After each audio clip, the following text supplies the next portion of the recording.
ඔන්න driving licence එක ගත්තා ඩුබායි වල. මම ඔයාලට කිව්වා ඩ්‍රයිවිං ලයිසන් එක ගත්තන් පස්සේ වීඩියෝ එකක් දාන්න කියලා. මේ තියෙන මගේ ඩ්‍රයිවිං ලයිසන් එක. ඇත්තටම ගොඩක් සතුටුයි මේක ගන්න. සෑහෙන කට්ටක් කෑවා මාස 3මාරක් විතර. ඉතින් අද තමයි ලයිසන් එක අරන් ආයේ මම ගිහිල්ලා. ඇත්තටම ගොඩක් සතුටුයි. ඉතින් තිබ්බ ලොකු හීනයක් ඩුබායි වල ඩ්‍රයිවිං ලයිසන් එක ගන්න එක. ඒක කරගත්ත කොහොම හරි ලොකු කට්ටක් කෑවා. ඉතින් වැඩට යන ගමන් කොහොම හරි වැඩ කළා.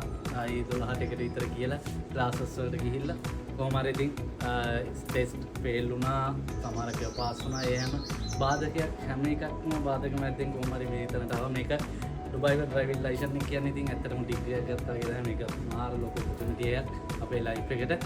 ඇත්තටම ඉතින් මේක ගන්න ගොඩක් අය මට උදව් කරා. මම එකින් එක්කිනා මට කියන්න බෑ මට උදව් කරපු වචනකින් හරි උදව් කරපු හැමෝටම ගොඩක් ස්තුතියි. ඔයාලට පුළුවන් අනිවාර්යෙන් මේක කරන්න. මං කරා කියන්නේ අනිත් අයට නතින් කරන එක. මොකද මම මාර කට්ටක් කාලා මේ දේ කරගත්ත මගේ රස්සාවත් එක්ක. ඔයාලට පුළුවන් අනිවාර්යෙන් මේ දේ කරගන්න පුළුවන්. බැරියේ කියලා දෙයක් නැහැ.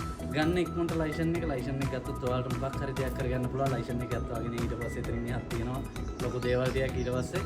නමුත් මුල මේක. ඒක නිසා මේක කොහොම හරි ගන්න try කරන්න හැමෝටම පුළුවන්. අද මම ගොඩාක් සතුටු වෙනවා මේක ගන්න පුළුවන් එක්ක. මොකද මම තාම ඩුබායි වලට අවුරුදු දෙක ඇතුළත ඩ්‍රයිවිං ලයිසන් එකක් ගන්න පුළුවන් මේකට මම ඇත්තටම හදවතින් මම සතුටුයි. එහෙනම් ඔයාලා හැමෝටම ගොඩාක් ස්තුතියි මාත් එක්ක හිටියට වචනකින් හරි උදව් කරපු හැමෝටම ගොඩාක් ස්තුතියි. එහෙනම් ඔයාලා හැමෝටම ජය වෙන්න ඕන. අනිවාර්යෙන් ඩ්‍රයිවිං ලයිසන් එක ගන්න සීනියර් ඩුබායි වල ඔය හැම දිනාගෙම සාර්ථක වෙන්න කියලා හදවතින්ම ප්‍රාර්ථනා කරන හැමෝටම ජය වේවා.